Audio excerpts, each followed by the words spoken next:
எவ்வுயிரும் எப்பொருளும் எவ்வுலகும் ஒன்றே அப்படிங்கிறார் வள்ளலார். அந்த மண்ணிலிருந்து வந்த வடலூர் ஆதிரை குறிப்பாக வந்து சிறந்த கவிஞர், சிறந்த ஒரு திரைப்பட இயக்குனராக வெளிப்பட இருக்கக்கூடிய ஒரு கலைஞர். இந்த ஆதிரை அப்படிங்கிற பேர் வந்து ரொம்ப மிக முக்கியமானது நான் நினைக்கிறேன். இந்த மணிமேகலையில் வந்து மணிமேகலைக்கு ஆபுத்திரன், அதாவது அந்த ஆபுத்திரன் வந்து அந்த இதை கொடுக்குறாங்க, அது என்ன, அது அந்த அட்சய பாத்திரத்தை கொடுக்குறாங்க. அந்த அட்சய பாத்திரம் வந்து அது காலியாக இருக்கு. அப்போ அதை யார்கிட்ட ஃபஸ்ட்டு வாங்கணும் அப்படிங்கிறபோது அந்த ஆதிரைக்கிட்ட அந்த மணிமேகலையை வாங்குகிறேன். முதல்ல அதை ஃபில் பண்ணுறது வந்து ஆதிரை, அந்த பேரை வந்து அவர் வச்சிருக்கிறாரு. எனக்கு ரொம்ப ஆச்சரியமாக இருந்து, என்னுடைய மண்ணை சேர்ந்தவர், மிகச்சிறந்த கவிஞர், அவரை லார்ட் பாஸ்கரன் குறித்து பேச வைக்கும்.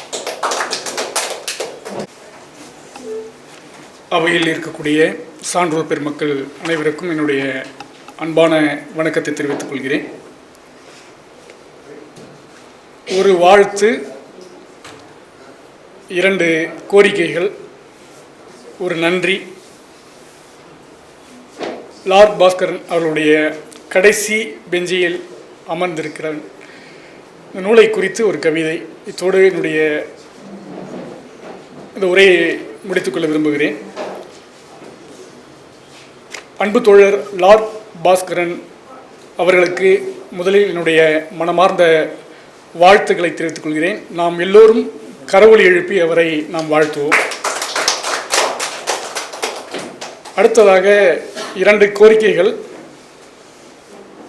ஒன்று, எனக்கு முன்பாக பேசிய மதிப்பிற்குரிய நட சிவகுமார் ஐயா அவர்களிடம். அவர் இந்த தாந்திரியம், பில்லி சூனியம் குறித்து பேசினார். அப்படியா வந்து இந்த கவிஞர் பெருமக்களை எல்லாம் காப்பாற்றுறதுக்கு ஏதாவது ஒரு அந்த தாயத்து மாதிரி தான் இருந்து அதை நீங்கள் உருவாக்கி கொடுத்தீங்கன்னா இந்த தமிழ் சூழலில் இருக்கக்கூடிய கவிஞர் பெருமக்கள் பிழைத்துக் கொள்வோம் என்று நான் ஐயாவிடம் ஒரு கோரிக்கை வைத்துக் கொள்கிறேன். அடுத்ததாக,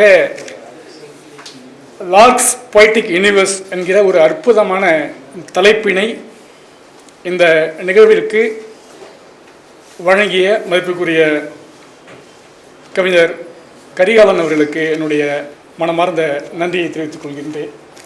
இந்த தலைப்பை வந்து அண்ணன் அவர்கள் தான் தோழர் லார்க் அவர்களுக்கு முன்மொழிந்தார். லார்க் அவர்களை வந்து பார்த்துக்கிட்டிங்கன்னா, நீங்கள் எல்லோரும் உங்களுடைய பார்வையிலிருந்து, உங்களுடைய வீடுகளிலிருந்து அவரை பார்க்குறீங்க. காலம் எனக்கு தோழர் லார்க் அவர்களை அவரது வீட்டிலிருந்து அவரோடு இருந்து பார்க்கக்கூடிய வாய்ப்பை எனக்கு கையெழுத்திருக்கிறது. அவர் எங்கே குடியிருக்கிறாரோ அதே வீட்டின் மேல் தளத்தில் நான் இருக்கிறேன். ஒரு லார்க்கினுடைய படைப்புகளை குறித்து பேசுவதற்கான ஒரு மேடை என்றாலும், லார்க் என்னவாக இருக்கிறார் என்பதுதான் அவருடைய படைப்பு. ஆக தோழர் அவர்களுடைய எழுத்துக்களில், அவருடைய எண்ணங்களில், எழுத்துக்களில், சிந்தனைகளில் ஒரு தாய்மை இழையோடி கொண்டிருக்கிறது. அவருடைய ஒவ்வொரு படைப்பிலும் பார்த்தீங்கன்னா, இந்த சமூகத்தின் மீதான அக்கறை, வலி, வேதனை, நடக்கக்கூடிய நிகழ்வுகள் ஒவ்வொன்றையும் குறித்து மிகவும் ஒரு பிரயாசனைப்பட்டு அதை குறித்து எழுதுவதில் லார்க்குடைய எழுத்து ஒவ்வொன்றும் மிக வலிமையானதாக இருக்கிறது. ஒவ்வொரு நாளும் காலை எழுந்தது முதல் இரவு படுப்பது வரையான அந்த ஒரு நாள் பொழுதுகளில் அதிகமான நேரங்களை அவரோடு இருக்கக்கூடிய நேரங்களை நிறைய விட்டிருக்கிறேன். தோழர் அவர்களோடு பயணித்தவர்கள் அனைவருக்கும் தெரியும், அவர் வேரல் என்கின்ற ஒரு வேடந்தாங்களை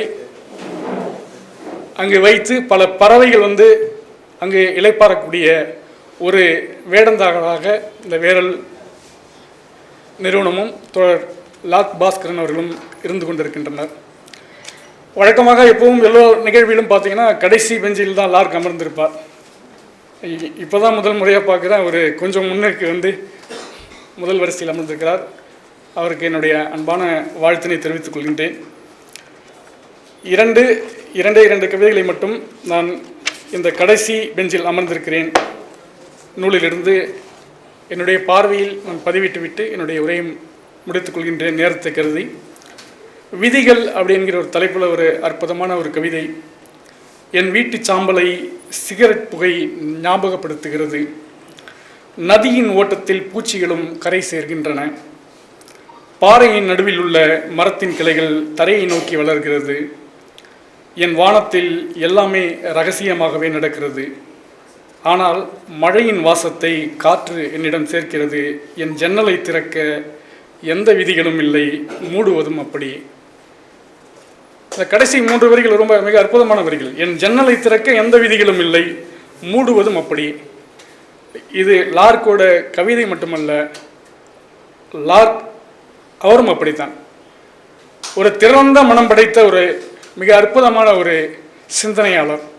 அவரை பெரும்பான்மையாக எல்லோரும் ஒரு அட்டைப்பட வடிவமைப்பாளராகவே பார்த்து கொண்டிருக்கிறார்கள்.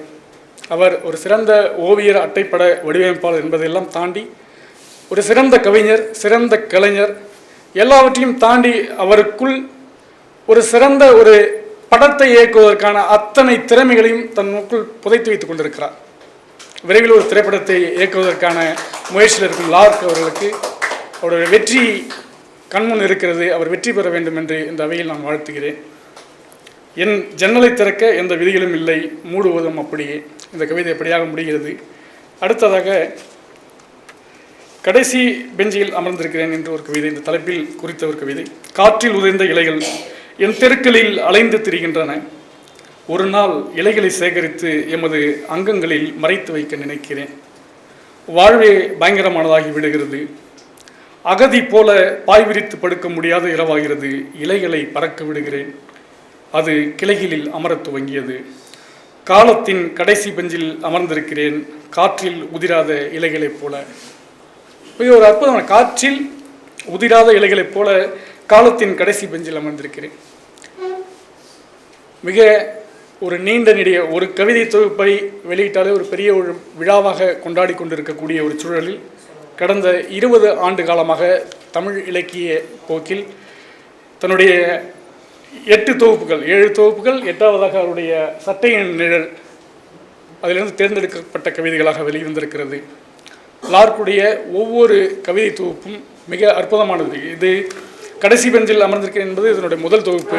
ஏறக்குறைய ஒரு நடைவண்டி பிடித்து பயிலுகிற ஒரு குழந்தையின் போக்கில் இந்த புத்தகம் இருந்தாலும், அடுத்ததாக பார்த்துக்கிட்டிங்கன்னா நீங்கள் அவள் நாம சங்கீர்த்தனம் ஒரு புத்தகம் இருக்குது.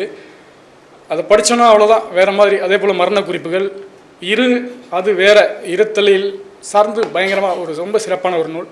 அடுத்து கடல் தன் மீனை சமைப்பதில் எல்லாம் பார்த்துட்டிங்கன்னா அவர் தன்னுடைய அந்த கவிதை பயணத்தில் ஒரு PhD முடித்து நிறைவு பண்ணிடுறார். ஆக அப்படியான ஒரு சிறந்த ஒரு தளத்தை நோக்கி லார்க் அவர்கள் நகர்ந்திருக்கிறார். இந்த நேரத்தில் இந்த தமிழ் சமூகத்திற்கு, தமிழ் இலக்கிய உலகிற்கு ஒரு அன்பான வேண்டுகோளை நான் விடுத்து என்னுடைய உரையை நிறைவு செய்கிறேன். லார்க் போன்ற அற்புதமான சிறப்பான படைப்பாளிகளை அங்கீகரிக்க வேண்டும். அதாவது தமிழ் பல்கலைக்கழகங்கள் மற்றும் இந்த பாடத்திட்டங்களை தெரிவு செய்யக்கூடிய அந்த குழுக்களில் இருக்கக்கூடிய அறிஞர் பெருமக்கள் இந்த கருத்தை முன்னிலையில் எடுத்து லார்க் பாஸ்கரன் போன்ற தமிழகத்தின் மிக முக்கியமான கவிஞர்கள் ஒவ்வொருவருடைய படைப்புகளையும் ஆய்வு மாணவர்களுக்கான அந்த ஆய்வுக்கான அந்த பரிந்துரையை செய்து எல்லாம் பாடத்திட்டத்தில் கொண்டு வருவதற்கான அத்தனை தகுதியுடையதான ஒரு படைப்புகளாக இருக்கிறது. அவற்றை கருத்தில் கொண்டு இதை பரிந்துரை செய்யக்கூடிய அன்பு அறிவு சான்றவர்கள் இவற்றை முன்னெடுக்குமாறு ஒரு வேண்டுகோளை விடுக்கிறேன். இந்த வாய்ப்பினை நமக்கு வழங்கிய வேரல் பதிப்பகத்தினுடைய மதிப்புக்குரிய தோழர் அம்பிகா குமரன் அவர்களுக்கு நன்றியை தெரிவித்துக் கொள்கின்றேன். நன்றி, வணக்கம். தோழர் லார்க் அவர்களுக்கு மீண்டும் ஒரு முறையாக வாழ்த்துகிறேன். வாழ்க, வளர்க, வெற்றி பெறுக. வாழ்க தோழர் லார்க். வணக்கம்.